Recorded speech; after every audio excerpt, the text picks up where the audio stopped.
자, 오늘 데살로니가 전서 2장의 말씀을 가지고 우리가 꽃길과 흙길이라는 제목으로 함께 은혜를 나누고자 합니다.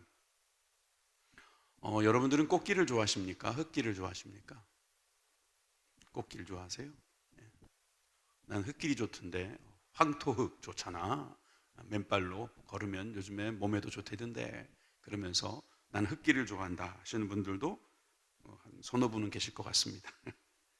자, 꽃길과 흙길. 사람들은 누구나 꽃길을 좋아합니다. 향기가 나고 또 누군가 준비해 놓은 것 같고 환영받는 것 같고 또 그래서 기쁨이 그 꽃길을 통해서 나타나는 것 같기도 합니다. 그런데 우리가 신앙생활하면서 어떻게 꽃길만 걷겠습니까? 대부분의 시간은 흙길일 수도 있습니다. 우리 인생 가운데 섞여 있는 이 꽃길과 흙길 속에서 하나님께서 우리에게 하시고자 하시는 메시지는 무엇일까요? 이 데살로니가 전서는 사도 바울이 흙길을 걷고, 아니 흙길이라기보다는 돌짝길이죠. 아주 가시밭길이죠. 그런 길을 걸어가는 장면들을 볼 수 있습니다. 뿐만 아니라 그 모든 것들이 우리들에게 설명되어지고 있다는 것은 매우 놀라운 사실입니다. 데살로니가 교회에 보낸 편지인데 오늘 우리들에게 이 편지가 전달돼서 우리도 이것을 보고 우리 인생도 이렇구나, 이러해야 되는구나 라고 깨닫게 해주신다는 것이죠. 그래서 우리는 지난주에 이어서 우리 데살로니가 전서 2장의 말씀을 가지고 은혜를 받을 때 여러분들께서 사도 바울이 갔던 길을 한번 같이 따라가 보는 게 의미 있을 거라고 생각합니다. 첫째 시간에 보여드렸던 지도를 다시 한번 보여드리도록 하겠습니다. 바울의 2차 전도 여행, 몇 차요? 1차? 3차? 2차예요. 꼭 딴 얘기 하시는데 2차예요. 2차. 1차는 이미 갔다 왔어요. 그리고 바나바와 마가는 이제 저기 구브로라고 보이죠? 이제 구브로 쪽으로 가고 이제 어디서부터 시작합니까? 저 수리아 지역에 있는 안디옥에서부터 시작하게 되죠. 누구랑? 신라랑. 신라의 달밤이 아니고 신라랑 같이 이제 떠납니다. 2차 선교 여행, 전도 여행을 떠납니다. 고향 쪽으로 가죠. 고향이 어디죠? 바울의 고향? 모르셨어요? 모르시는군요. 부천은 아닙니다. 다소입니다. 다소. 다소를 지나서 더베를 들어서 루스드라. 루스드라는 누구의 고향일까요? 디모데. 디모데의 고향에 거기서 디모데를 만났잖아요. 그래서 디모데를 만나서 저 무시아 지역으로 올라가죠. 그래서 올라가는데 어디까지 갑니까? 드로아까지 가게 됩니다. 쭉 갑니다. 저기 안디옥이 또 나오지만 저기는 비시디아 안디옥이라고 합니다. 그러니까 안디옥이 두 개지만 안티오쿠스라는 장군인가 황제의 이름을 본따서 한 거기 때문에 이름이 두 개가 있을 뿐이지 완전 다른 곳이에요. 드로아까지 갔어요. 트로이의 목마를 생각하자 그랬어요. 그 드로아에서 환상을 보고 저 아시아 쪽 밑으로 내려가려고 그랬는데, 다시 말해서 동쪽으로 가려고 그랬는데 서쪽으로 가라고 하는 계시를 받은 거예요. 왜? 마게도냐에서 우리를 위해서 빨리 오라고 하는 환상을 보게 된 것입니다. 그래서 바다를 건넙니다. 저렇게 건너면서 이제 유럽에 복음이 들어간다고 볼 수 있는 거죠. 자, 그래서 어디로 가죠? 저 위에 서모드라기를 지나서 네아폴리, 빌립보, 그 다음에 암비볼리, 데살로니카. 빌립보에서는 우리가 알다시피 그 귀신 들린 여자, 점치는 여자를 고쳐줬더니 그 점치는 여자 가지고 장사를 했던 사람이 고소를 해가지고 빌립보 감옥에 갇히고, 거기서 기도하고 찬양할 때 하나님께서 국문을 열어주시고 주 예수를 믿으라 그리하면 너와 내 집이 구원을 얻으리라. 그래서 빌립보 감옥의 간수가 예수님을 영접하고 교회가 시작되는 그런 놀라운 일들이 있었죠. 그렇지만 거기서는 엄청난 핍박을 받은 것입니다. 그리고 데살로니가에 왔어요. 데살로니가에 왔는데 무슨 일이 있었어요? 거기서 복음을 증거했어요. 새 안식일, 사도행전 17장에 보면 새 안식일 동안 복음을 전했다. 그러면 3주 동안만 머물렀다라고 주장할 수도 있고 그냥 3주 동안만 설교를 했다라고 볼 수도 있는데, 어찌됐든 짧은 시간 동안 데살로니가 교회에 있었어요. 이 소식을 바울의 소식을 들었는지 유대인들이 시기해서 그를 잡으려고 할 때 야손의 집에 있는 줄 알고 쳐들어갔다가 야손만 데리고 나오고, 야손은 보석금을 받아서 풀려났지만 그 새에 바울은 도망갔습니다. 떠난 것입니다. 바울이 살려고 떠난 것이 아니라 아직 때가 되지 않아서 그는 떠난 것입니다. 마게도냐 지역을 쭉 내려오게 되지요. 그래서 베레아라는 지역도 들어가 보고요. 그리고 아덴, 고린도 이렇게 지나가게 됩니다. 그리고 고린도에서부터 아마 데살로니가에게 편지를 보냈을 거라고 보여집니다. 여러분 처음 듣는 것처럼 들어주셔서 대단히 감사합니다. 벌써 두 번째입니다. 이게 고린도에서 어디로 가죠? 이제 또 바다를 건너서 에베소로 갔다가 또 이제 지중해를 건너서 가이사랴로 해서 예루살렘으로 돌아오는 일정. 바울의 몇 차 전도 여행? 2차 전도 여행. 여러분 꼭 다녀오시기를 바랍니다. 아니 무슨 말이에요, 그죠? 얼떨결에 아멘 하신 분들 정말 다녀오시기를 바랍니다. 저는 여기서 몇 군데는 갔다 왔어요. 그러니까 여러분들에게 설명하면서 저는 이 그림이 그려졌어요. 물론 뭐 그 시대 것이 아니라 요즘 시대 것이기 때문에 그렇지만 여러분들이 데살로니가 전서 1장을 읽으면서 혹시 5장의 말씀을 기억하십니까? 5장은 바로 그들이 본받을 만한 교회, 많은 사람들이 칭찬할 만한 교회, 기억하는 교회, 모범이 되는 교회라고 할 수 있는 내용이 들어있죠. 1장 5절 말씀 우리 다 같이 읽겠습니다. 시작. 이는 우리 복음이 너희에게 말로만 이른 것이 아니라 또한 능력과 성령과 큰 확신으로 된 것임이라. 우리가 너희 가운데서 너희를 위하여 어떤 사람이 된 것은 너희가 아는 바와 같으니라. 아멘. 이 밑에 나오는 우리라고 하는 사람들은 바울과 실라일 것이고요, 앞에 있는 너희라고 하는 것은 데살로니가 교회일 겁니다. 데살로니가 교회, 그 교회는 말로만 복음을 받은 것이 아니라 능력과 성령과 큰 확신으로 되어진 교회다. 믿으시면 아멘 하십시다. 교회는 그렇습니다. 능력과 성령과 큰 확신으로. 능력은 겉으로 드러나는 것입니다. 성령, 우리에게 겉으로도 드러나지만 속으로도 드러나죠. 큰 확신, 속으로 드러나는 것입니다. 속으로는 큰 확신과 겉으로는 큰 능력, 이 성령으로 말미암아 임한 교회, 여기가 바로 데살로니가 교회였습니다. 그런데 이 데살로니가 교회를 생각할 때 사도 바울은 세 가지를 떠올리게 되었습니다. 크게 세 가지라고 저는 보는데요. 첫째는 고난과 능욕을 당하는 가운데 그는 복음을 증거했고 또 그 복음이 증거되었다고 말하고 있는 것입니다. 여러분, 고난, 능욕, 이 고난이라는 말은 사실상 이 겉으로 드러나는 것입니다. 외부로, 몸으로 당하는 것이 고난입니다. 고난은 우리가 피부로 느끼는 것을 고난이라고 말할 수 있습니다. 근데 능욕이라는 것은 마음으로 느끼는 것입니다. 아주 사람들이 그렇게 내 마음을 힘들게 했다 그럼 능욕을 당한 거예요. 마음의 고난이라고 할 수도 있지요. 육체의 고난, 마음의 능욕, 이것을 당해요. 얼마나 당하는가? 한번 볼까요? 1절과 2절 상반부를 함께 읽도록 하겠습니다. 시작. 형제들아, 우리가 너희 가운데 들어간 것이 헛되지 않은 줄을 너희가 친히 아나니, 너희가 아는 바와 같이 우리가 먼저 빌립보에서 고난과 능욕을 당하였으나. 아멘. 여러분, 빌립보 이야기는 이미 했습니다. 그런데 이 고난과 능욕, 빌립보에서 당했던 고난과 능욕을 이야기하면서 그 앞에 뭐라고 말하고 있냐면 헛되지 않는 일을 하고 있다고 말하고 있습니다. 여러분, 무엇이 헛되지 않을까요? 무엇이 헛되지 않기에 이렇게 고난과 능욕을 그는 당하고 있을까요? 사도 바울의 고난과 능욕은 유명합니다. 여러분들은 혹시 예수님 믿으면서 고난과 능욕을 당해 보신 적 있습니까? 학교 다니면서 교회 다닌다고 놀림받은 거, 그런 거, 전도하다가 누가 그런 거 하지 말라고 아파트에다가 신문을 딱 돌렸더니 그거 다 걷어가라고, 안 그러면은 신고하겠다고 병원에 들어갔다가 도망 다니면서 그 경비원한테 쫓겨나고 뭐 그런 거 말하는 거죠, 그죠? 근데 그거하고 지금 이하고 어떻게 보면 비교할 수가 없는 거예요. 여러분, 우리가 예수님 믿는다고 어떻게 맞아본 적이 있나요? 예수님 믿는다고 우리의 마음이 찢어질 정도로 가슴 아프게, 소위 이 PTSD라고 하나요? 외상후 스트레스, 외상후 뭐 여러 가지. 여러분, 우리 후유증에 가슴 아파하신 분들 계실 수도 있습니다. 전도를 하는데 내가 전도한 사람이 잘 받아주면 기가 막히게 기쁩니다. 너무 좋습니다. 야, 오늘은 정말 행복하다.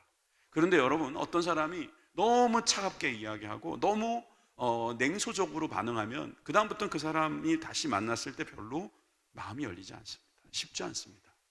여러분, 고난과 능욕을 이렇게 당한다는 것은 사실 쉬운 일이 아닙니다. 사도 바울은 자신의 고난에 대해서 여러 군데에서 이야기했는데 가장 대표적인 곳이 고린도후서 11장일 겁니다. 고린도후서 11장 제가 23절부터 27절까지 읽을 텐데요. 얼마나 많은 고난을 당했는가 여러분 다시 한번 상고해 보시기 바랍니다.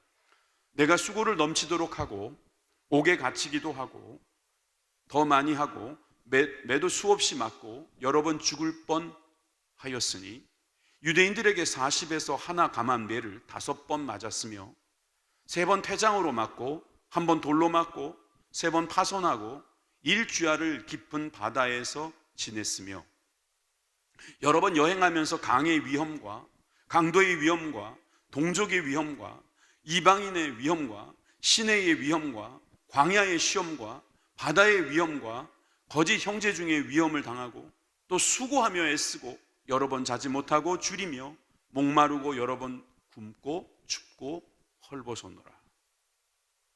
바울이 생색내기 좋아하는 사람이라서 이렇게 쭉 나열했을까요? 저는 그렇게 보지 않습니다. 여러분, 그가 이렇게 했음에도 불구하고 이런 일을 당했음에도 불구하고 그가 꼭 해야 될 일은 했다는 이야기입니다. 이 일을 당하면서까지 꼭 해야 될 일이 있었다는 것이고 그 일을 해냈다는 것입니다. 그 일을 우리도 해야 된다라고 말하고 있는 것이에요. 그래서 우리 다시 2장 1절에서 2절 후반부를 한번 볼까요? 여러분, 고난과 능욕을 당하였으나 우리 하나님을 힘입어 많은 싸움 중에 하나님의 복음을 너희에게 전하였노라. 하나님의 복음을 전하기 위해서 앞에 있던 모든 것들은 많은 싸움으로 본 거예요.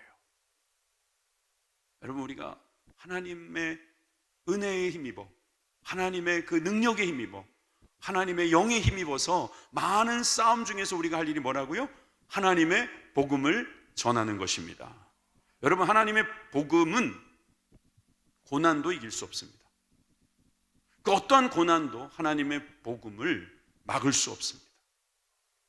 여러분, 우리가 이제 명절이 되면은 예수님 믿지 않는 분하고 같이 밥도 먹어야 하고 같이 시간을 보내야 될 것입니다.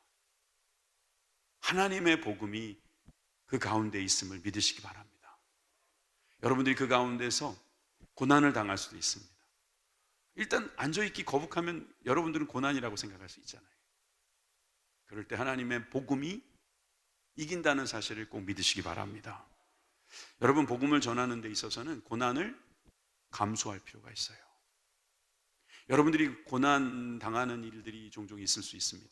특히 사역을 하다 보면은 억울할 때가 있습니다. 억울할 때. 근데 그 억울할 때 막 말하고 싶을 때가 있어요. 저도 예전 전도사 시절에 막 말하고 싶을 때 있어요. 억울하더라고요. 나는 그런 소리를 들을 짓을 한 것 같지 않은데, 나는 그런 행동을 안 했는데 왜 나한테 그런 누명을 씌우고 나를 오해하고 나를 그렇게 말할까? 뭔 일이 있었는데 또 이러지 마시고요. 하여튼 제가 그런 일을 당한 적이 있어요. 그럴 때마다 말을 안 해야 된다는 생각을 저는 하게 됐어요. 그때 말을 다 했으면 그 말 때문에 저는 아마 목회를 그만뒀을 수도 있습니다. 여러분, 저는 제 후배 목회자들에게 말하고 싶어요. 억울해요? 예, 그러면 좀 말하고 싶죠? 말하지 말고 그냥 한번 생각하고 그 힘으로 기도를 한번 해보세요. 전 그렇게 말하고 싶어요. 여러분, 고난이라는 거, 여기 아까 혹시 여러분들이 26절에 보면서 웬 위험이 이렇게 많냐? 뭐든지 갖다만 붙이면 다 위험이네. 아는 사람도 위험하고 모르는 사람도 위험하고 좋은 것도 위험하고 나쁜 것도 위험하지만 생각해 보면 행복한 것도 위험한 거고 건강한 것도 위험한 거예요. 여러분, 우리가 하고 있는 모든 것들이 위험하다고 생각하고 있어요. 사도 바울. 하나님의 복음에 반대되는 일들을 우리는 경험하게 됩니다. 이럴 때 하나님께서 우리에게 주시는 기회라고 삼고 여러분, 고난과 능욕을 이겨낼 수 있기를 주님의 이름으로 축원합니다. 3절의 말씀을 읽어보십시오. 여기 보니까 3절에 1장 3절인데요.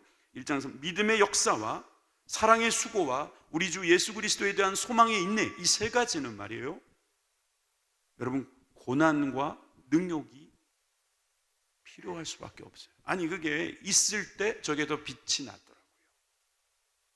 여러분들이 왜 이런 일을 꼭 당해야 되느냐라고 말할 수 있을지 몰라요. 근데 여러분, 그 유명한 윈스턴 처칠, 여러분 제2차 세계 대전을 승리로 이끈 영국의 수상, 이 윈스턴 처칠이 여러 가지 좋은 말들 많이 했지만 이런 말도 했습니다.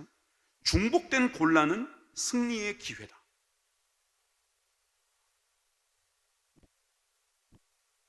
어려움을 마스터하면은 기회가 온다.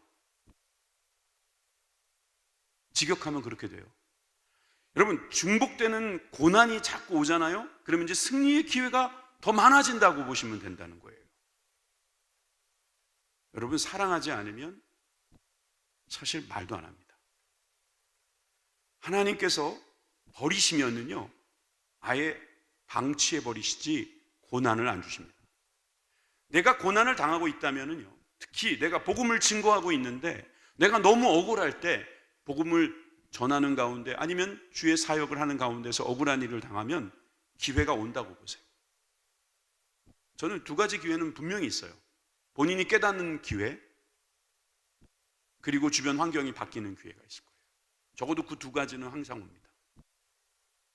중복되는 고난은, 어려움은 결국 기회가 온다라고 간파했던 처칠만이 아니라 사도 바울은 고난과 능욕이 왔을 때 그것은 하나님의 복음이 함께 왔다고 그는 고백하고 하나님의 복음이 증거되는 일에 쓰임받았다고 그는 말하고 있습니다. 여러분, 그는 흙길이 아니라 가시길을 가고 있었던 것입니다. 그럼에도 불구하고 고난과 능욕을 당하나 그는 하나님의 복음을 너에게 전하는 결과를 가져왔다, 그렇게 고백했습니다.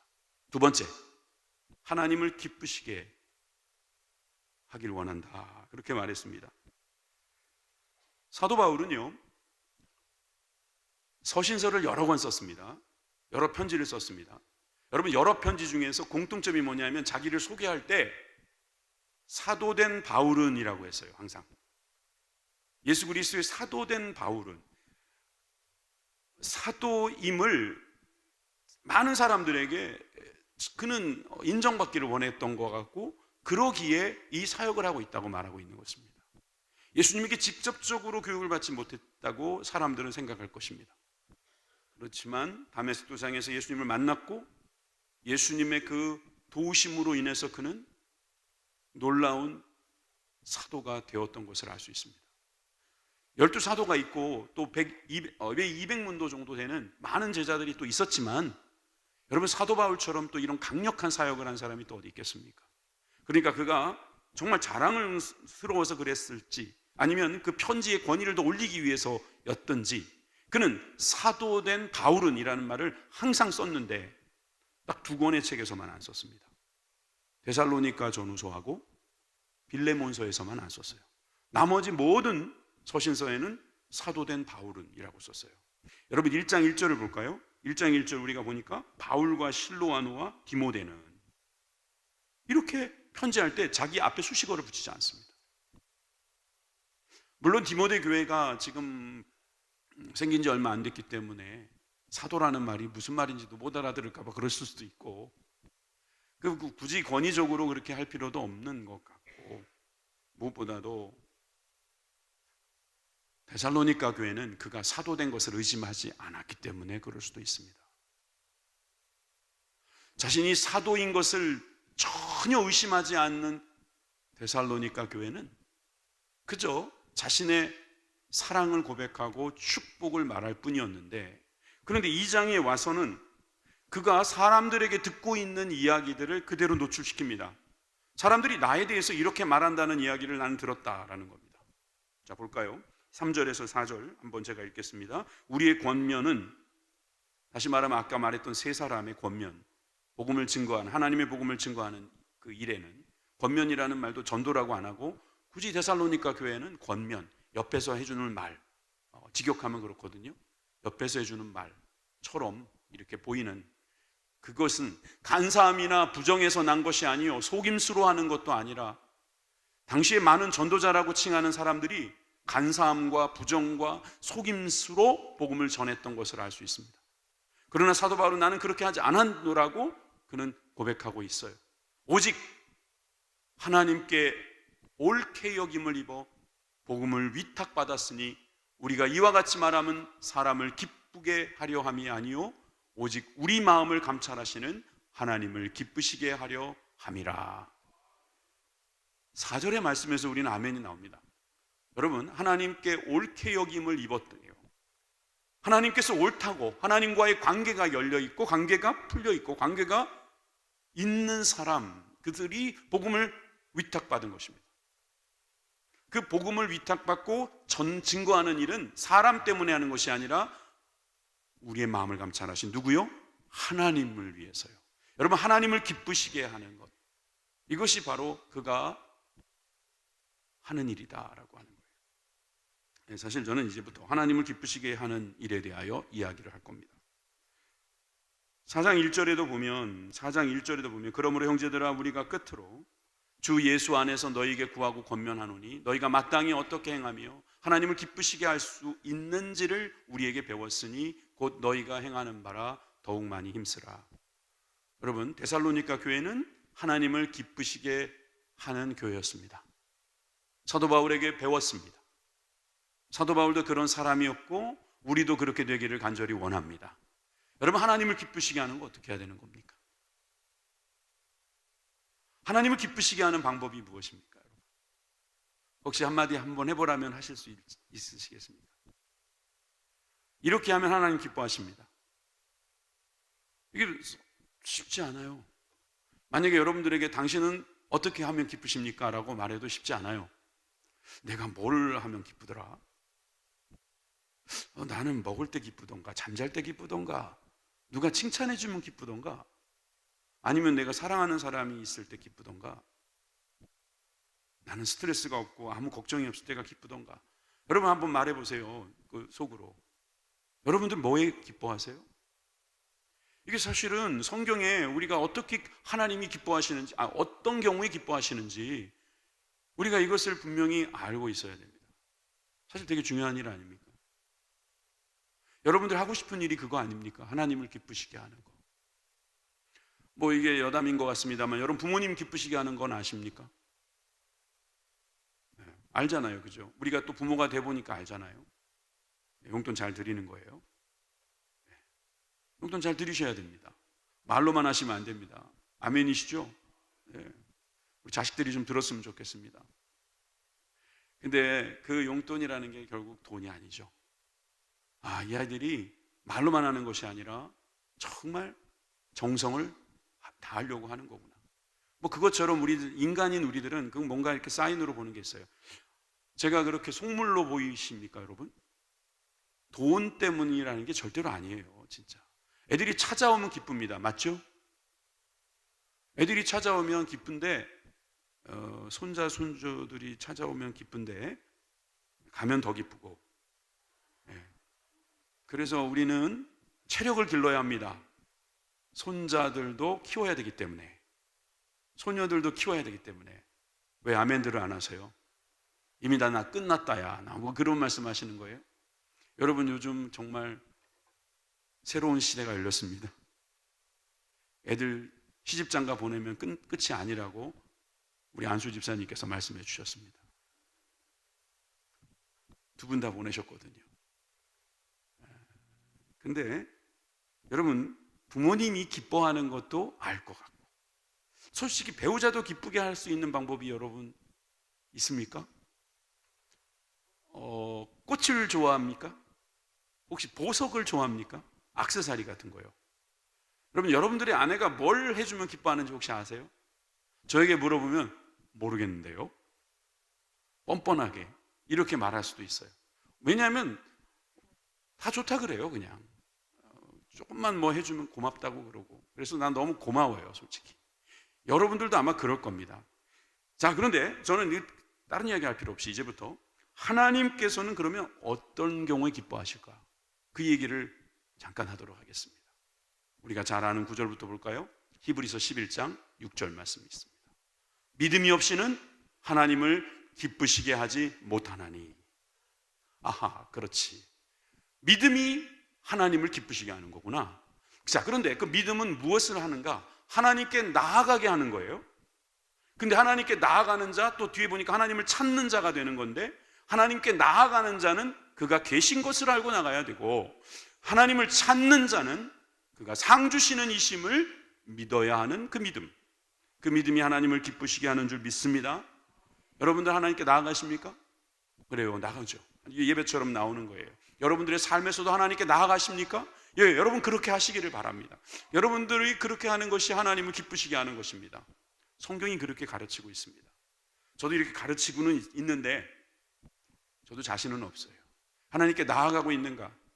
하나님께 도망가는 건 아닌가? 하나님을 피하는 것은 아닌가? 여러분, 하나님께 나아가는 거 얼마나 귀한 일인지 모릅니다.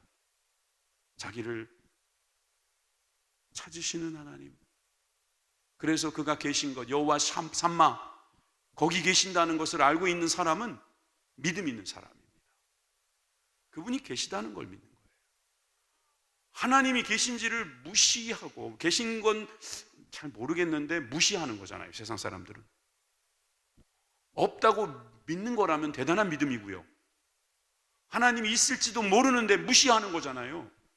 이 무시하는 것은 믿음이 아니라는 것입니다. 계신 것과 상 주시는 이심인 것, 하나님은 우리들에게 좋은 것을 주시려는 좋으신 분이라는 걸요. 고난을 주시는 분이 아니라, 고난도 알고 보면 축복의 다른 형식일 수 있고 과정일 수 있고 더 큰 축복을 불러오는 하나님의 길일 수 있다는 사실을 여러분 믿으시기 바랍니다. 여러분, 이 믿음 때문에 우리는 주님을 기쁘시게 할 수 있습니다. 이 믿음이라는 것을요, 영어로는 faithful이라고 해요. faith, 말 그대로 믿음입니다. 근데 full이라고 말하면 가득하다.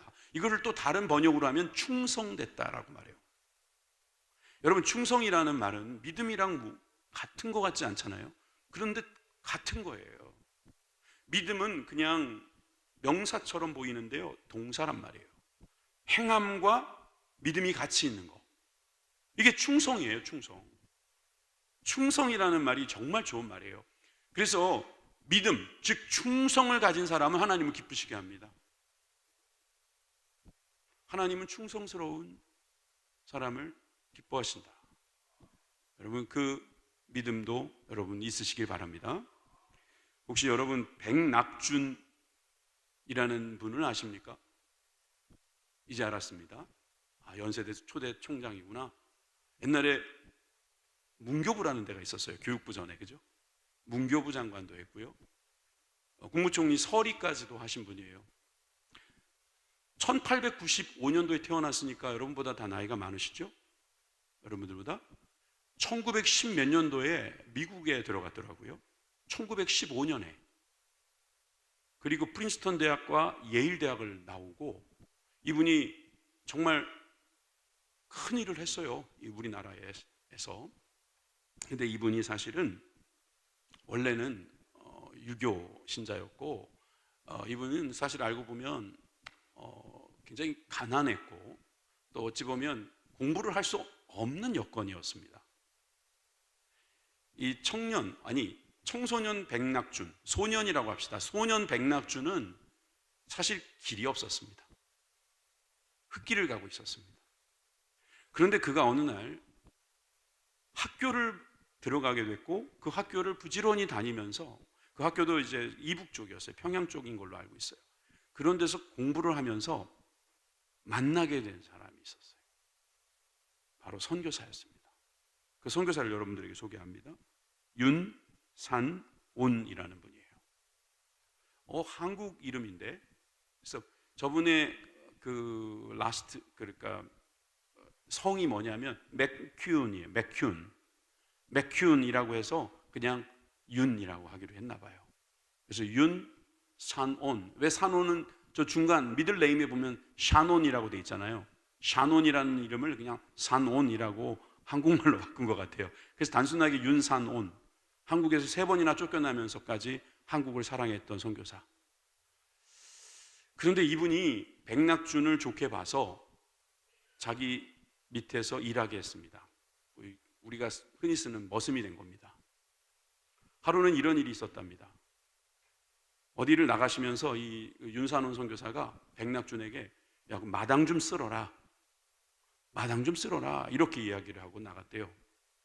자, 그럼 그 명령을 받고 이 백낙준은 마당을 쓸기 시작합니다. 그런데 이 선교사가 무슨 말을 했는지 그는 분명하게 기억한 겁니다. 언제까지 쓸어라 라는 말이 없었던 거예요. 언제까지 쓸어라는 말이 없었어요. 그냥 마당을 쓸어라 이 말만 듣고요, 그는 계속 씁니다. 밤이 돼서 선교사가 돌아왔는데 그때까지 쓸고 있는 겁니다. 너 왜 아직까지 쓰고 있니? 그랬더니 마당을 쓰려고 하셔서요. 언제까지 쓰라는 말은 없었으니까 마당을 쓰려고 하는 것만 듣고 그는 그냥 쓴 거예요. 이놈 봐라. 영어로 이놈 봐라라는 말은 안 했겠죠. 얘 이 녀석 이거 안 되겠다. 여기다 두면 안 되겠다. 그래서 미국으로 보내버리고. 지금도 프린스턴 대학, 예일 대학 들어가기 힘들어요. 엄청 힘들어요. 근데 그것도 몇 년 전, 100년 전에 미국에 들어간 이유가 뭐라고요? 선교사가 가니까 충성스럽거든요. 충성스러운 거예요. 여러분, 우리가 얼마나 충성스러워야 하는가? 사실 이 충성이라는 것은 주님이 계시다는 것을 언제든지 믿어야 하기 때문에 이건 매우 피곤한 일일 수도 있습니다. 자, 그런데 성경은 우리들에게 이렇게 말씀해 주고 있습니다. 디모데후서 말씀 보니까 병사로 복무하는 자에게는 생활에 얽매이는 자가 하나도 없나니 이는 병사로 모집한 자를 기쁘게 하려 함이라. 우리가 영적 군사되어 있다면 우리들은 바로 병사라고 할 때에 우리를 부르신 자, 우리를 모집한 자, 우리 하나님을 기쁘시게 하려면 뭘 해야 된다고요? 자기 생활에 얽매이지 않아야 한다. 여러분, 충성한다, 기뻐한다, 하나님을 기뻐한다, 하나님께 믿음으로 나아간다는 것은요, 하나님께 맞추는 것이지 내 감정에 나의 그 어떤 것에 얽매이는 것이 아닙니다. 자기 자신에게 얽매여서, 자기 감정에 얽매여서, 자기 습관에 얽매여서 자기를 모집한 하나님 앞에 나아가지 못한다면 그것은 충성된 것이 아니다라는 것입니다.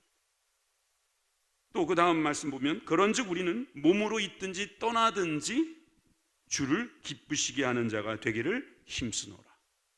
여러분, 우리가 죽든지 살든지예요, 그죠? 몸으로 있든지 떠나든지 우리가 주님을 기쁘시게 하는 자가 되기를 힘쓰노라. 여러분, 우리가 삶과 죽음도 주님은 언제든지 기쁘시게 할 수 있는 기회가 될 수 있다는 겁니다. 요한일서 3장 22절에도 보니까 무엇이든지 구하는 바를 그에게서 받았나니 이는 우리가 그의 계명을 지키고 그 앞에서 기뻐하시는 것을 행함이라. 제가 성경을 계속 뒤져봤어요. 어떻게 하면 하나님을 기쁘시게 할 수 있을까? 이 말씀도 보세요. 무엇이든지 우리가 구하는 바를 그에게 받았다. 기도 응답에 대한 그 이유가 뭐냐면 우리가 주님을 기쁘시게 했기 때문에 기도 응답 받았다는 겁니다. 그의 계명을 지키고 그 앞에서 기뻐하시는 것을 행했기 때문에, 다시 말해서 충성스럽기 때문에. 여러분, 머슴이면 그냥 머슴입니다. 머슴에게 대단한 거 구하지 않습니다. 종이면 종입니다. 그냥 종으로서 할 일을 원하는 것이 주인보다 더 큰 일을 하기를 원하지 않습니다. 그런 주인이 있다면 그 주인은 어떻게 보면 참 모험을 하는 것이든지 아니면 생각이 없는 거든지 테스트하는 걸 거예요. 대부분의 주인은 종에게 종다운 일만 시킵니다. 그러니까 종답게 일할 때는요, 종으로서 할 수 있는 일을 시킨다고 믿고 그 일을 하는데 우리는 주님을 기쁘시게 하는 자가 되기를 원합니다. 마가복음 1장 11절에 하늘로부터 소리가 나는데 누구에게 하시는 말씀입니까? 바로 예수님입니다. 예수님은 사랑하는 아들이면서 주님이 기뻐하시는 아들이셨습니다. 우리가 예수님을 본받는다는 것은 예수님께서 하나님을 기쁘시게 했다는 것을 본받는 것입니다. 왜 예수님은 하나님을 기쁘시게 했을까요? 예수님의 마음에는 늘 하나님을 향한 믿음과 충성이 있었기 때문입니다. 데살로니가전서 2장 5절에서 6절 우리가 계속되는 말씀을 보게 되면 너희도 알거니와 우리가 아무에게든지 아첨하는 말이나 탐심의 탈을 쓰지 아니했다. 여러분, 아첨한다는 거는요, 보는 앞에서 좋은 말 하는 거고요, 험담한다는 건 보지 않는 데서 좋은 말 하는 건가요? 나쁜 말 하는 거죠. 탐심의 탈, 여러분, 탐심이 탈을 쓰고 나온다는 것은 결국 아첨하는 말일 겁니다. 왜 아첨합니까? 왜 사람들한테 좋게 보이려고 그렇게 말합니까? 탐심이 그 안에 들어있기 때문이다, 이 말이죠. 그러니까 이 탈이라는 건 결국 이중적이라는 말 아닙니까? 주님이 보시기에 이게 충성스럽지 않구나, 내가 기뻐할 수가 없구나 라고 하는 것은 탐심의 탈을 쓰면서 아첨하는 말을 하는 사람이다. 6절에 보니까 우리는 너희에게서든지 다른 이에게서든지 사람에게는 영광을 구하지 아니하였노라. 나는 하나님을 기쁘시게 했다. 그리고 사람에게는 영광을 구하지 않았다. 이렇게 말하고 있습니다. 자, 저는 이 말씀을 여러분들이 잘 들으셨으면 좋겠어요. 자, 일단 먼저 한 가지는 분명하게 기억해 두셨으면 합니다. 하나님을 기쁘시게 하기를 주님의 이름으로 부탁드립니다. 여러분들이 하나님을 기쁘시게 하기 위해서는 때로는 사람을 기쁘게 못할 때가 있습니다. 그렇다고 해서 여러분, 나는 하나님을 기쁘시게 한다고 해서 사람을 일부러 기쁘지 않게 하는 거, 그것은 아닙니다. 사람은 원래 죄인이고 탐심이 있고 또 앞에서 좋은 말을 해줘야 좋아하니, 사실상 이렇게 우리는 사람에게 좋게 한다는 것이 결과적으로 우리 하나님의 마음을 떠나는 결과가 온다면 결과적으로는 우리는 하나님을 기쁘시게 할 수 없잖아요. 여기서 말하는 이제 하나님을 기쁘시게 한다는 것은 하나님께서 원하시는 것을 하는 거잖아요. 하나님은 위선, 기만하는 것을 싫어하시니까 그거 하지 않는 것, 그것이 바로 우리가 사람을 기쁘게 하는 것, 그것이 아니다라는 거예요. 자, 그러면 저는 여기서 끝난다면 여러분들이 혹시 오해하고 이 성전을 떠날 것 같아요. 세 번째를 꼭 듣고 가세요. 세 번째는 유모와 같이라는 거예요. 유모와 같이 그는 사역을 했다는 거예요. 사역과 수고와 인내를 했다는 겁니다. 그리고 데살로니가 교회가 그렇게 되기를 원한다는 겁니다. 2장 7절에서 8절 말씀 보시겠습니다. 우리는 그리스도의 사도로서 마땅히 권위를 주장할 수 있으나 도리어 너희 가운데 유순한 자가 되어 유모가 자기 자녀를 기름과 같이 하였으니, 여기까지 보고요. 유모라는 말은요, 헬라어로 트로포스라고 합니다. 근데 이 트로포스라고 하는 말은요, 두 가지 뜻이 다 가능해요. 유모, 그러니까 젖을 주는 엄마, 어렸을 적에 돌봐주는 엄마이라고 말할 수 있지만 진짜 어머니도 트로포스예요. 트로포스라는 말을 고대 헬라어로 된 책을 찾아보면 어머니라고 되어 있는 경우가 많이 있더라는 겁니다. 그래서 우리는 유모라고 번역해서 보고 있지만 영어 성경에는 마더라고도 돼 있어요. 어머니가 자기 자녀를 기름과 같이, 오늘 이 얘기만 해도 오늘 여러 시간이 지나갈 것 같습니다. 근데 간단하게 말할게요. 여러분, 엄마는요, 사랑하는 게 다릅니다. 엄마들의 영성은, 엄마들이 아이들에게 하는 영성은 좀 다릅니다.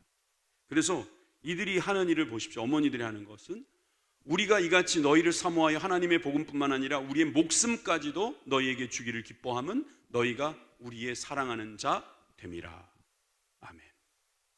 여러분, 유모, 즉 어머니는 목숨까지도 주는 사랑. 그런데 바울도 데살로니가 교회에 뭐라고 말하냐면, 나도 너희들을 유모처럼 길렀고 그런 유순한 자, 젠틀하고 온유한 사람으로서 그 일을 감당했는데 나의 마음은 우리의 목숨까지도 너희를 위해서 내줄 수 있다, 이러는 거예요. 여러분, 유모가 되시기를 바랍니다. 여러분, 우리가 하나님을 기쁘시게 하는 것 때문에 사람을 기쁘시게 할 수는 없다고 해도 우리는 사람을 향해서 해야 될 일은 유모와 같이 해야 된다는 거예요. 말씀 잘 들으시고 계시네요. 하나님을 기쁘시게, 사람을 기쁘게가 아니라 사람에겐 유모와 같이. 사람에겐 유모와 같이. 근데 여러분, 어머니와 같이 하라는 말은 이게 사실은 이렇더라고요. 어머니는 아이들에게 욕을 많이 먹습니다. 엄마 싫어. 엄마, 나 이제 엄마 안 할래. 엄마, 나 이거 싫단 말이야. 엄마, 나 이제 난 떠날래. 사춘기 때 애들이고요. 그 더 어렸을 적에는요, 엄마 아니야. 엄마 아니야. 엄마 아니야. 엄마가 자기 원하는 거 안 해줬다고 엄마 아니라고 하잖아요. 엄마들은 뭐라 합니까? 그래, 호접하자. 그래, 나가라. 잘 됐다. 나 너 진짜 귀찮았어. 그리고 내보냅니까? 그 뭐라고 해도 상관없어요. 그냥. 내가 네 엄마가 아니라고 해도 나는 네가 내 아들이고 딸이니까 상관없어. 여러분, 엄마는요, 자녀에게 그렇게 합니다. 목숨까지도. 여러분, 이것이 우리가 세상에게 행해야 될 일이라고 성경이 말하고 있는 겁니다. 사실 유모가 자기 아이를 기르는 것처럼 우리가 우리 구역 식구, 우리 성도, 우리 가족 이렇게 할 수 있을까요? 자기 자녀들한테 그렇게 잘해요. 자기 자녀들한테는요, 누가 그러대요. 달러 빚이라도 얻어가지고 꺼준다면서요.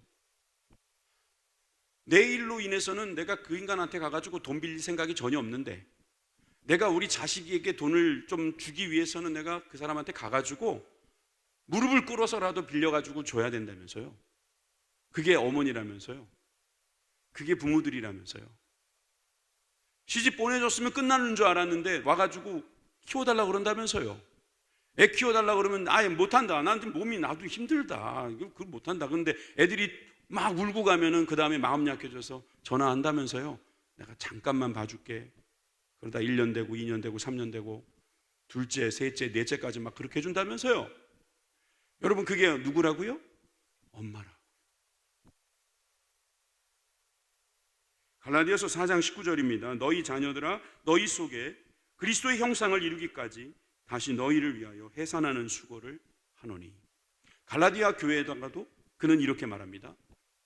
나의 자녀들아.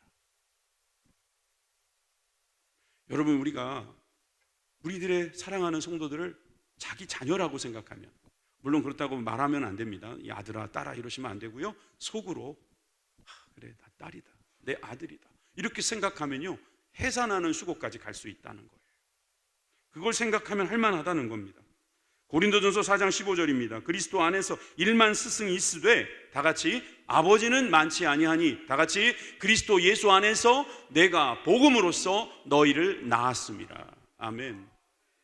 여러분, 우리는 성도들을 전도하고 그들을 양육하는 것을 다른 말로 낳았다 그리고 양육한다. 여러분, 우리가 낳은 것처럼 기르라는 것입니다. 그래서 우리는 그런 의미에서 우리는 형제인 거예요. 우린 누군가에게 양육을 받은 것이고 그 양육을 통해서 우리는 형제가 된 것입니다. 성령님께서 지금 우리를 양육해 주고 계십니다. 누군가를 또 통해서. 여러분, 이것이 얼마나 중요한 이야기입니까? 그래서 오늘 말씀의 마지막 9절에 보니까 형제들아, 우리의 수고와 애쓴 것을, 우리의 수고와 능욕, 고난과 능욕은 너희가 기억하리니 너희 아무에게도 폐를 끼치지 아니하려고 밤낮으로 일하면서 너희에게 하나님의 복음을 전하였노라. 이 말에 대해서 할 말이 많죠. 그는 자비랑 선교사로서 텐트를 자기가 치면서 그걸 팔면서 거기서 생업으로 그가 선교를 했습니다. 수고하고 애썼어요. 데살로니가 교회에 신세지려고 하는 게 아니었어요. 근데 여기 보니까 형제들아 라고 돼 있어요. 형제들아, 아델포스예요. 이 아델포스라는 말은 제가 지난주에는 말씀 못 드렸는데 이 두 단어가 합쳐진 거거든요. 아라고 하는 거는 하나라는 뜻이고요. 델포스라는 말은요, 자궁을 이야기합니다. 하나의 자궁에서 나왔다, 그런 뜻이에요. 우리가 하나의 자궁에서 나온 형제는 아니잖아요. 그런데 왜 우리 보고 형제라고 말하고 있습니까? 바로 하나님으로부터 나왔기 때문이다라는 거죠. 우리가 하나님으로부터 나온, 다시 말해서 하나님의 사랑을 받고 하나님께서 양육해 주시는 가운데 하나님께서 우리를 기르시고 있다면 여러분들이 지금 하고 있는 일들은 다 그 그 일에 동참하고 있는 일일 것입니다. 사도행전 20장 34절에 35절의 말씀에도 보니까 자신이 쓰는 것을 충당하고 약한 사람을 도우면서 그가 이렇게 말합니다. 주는 것이 받는 것보다 복이 있으니 나는 너희들에게 주노라. 선교사예요. 사역자예요. 영적 어머니고 아버지예요. 여러분, 이것이 바로 데살로니가 교회에 헌신했던 사도 바울의 모습이었고 또 이 모습을 데살로니가 교회가 배우고 있습니다. 오늘 우리도 이 말씀을 배우고 있는 줄 믿습니다. 데살로니가 전서 3장 8절에서 9절 말씀을 읽고 마칠 텐데요, 우리 다 같이 한번 큰 소리로 읽고 마치겠습니다. 시작. 그러므로 너희가 주 안에 굳게 선즉 우리가 이제는 살리라.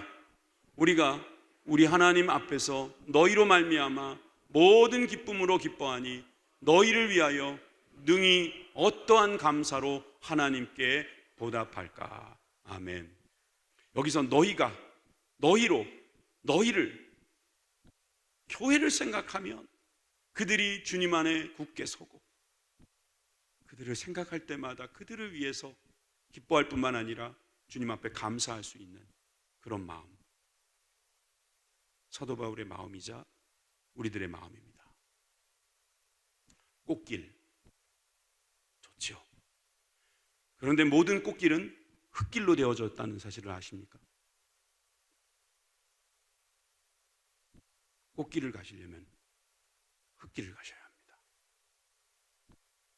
흙길인데 알고 보니 꽃길이고 꽃길인데 알고 보니 흙길입니다.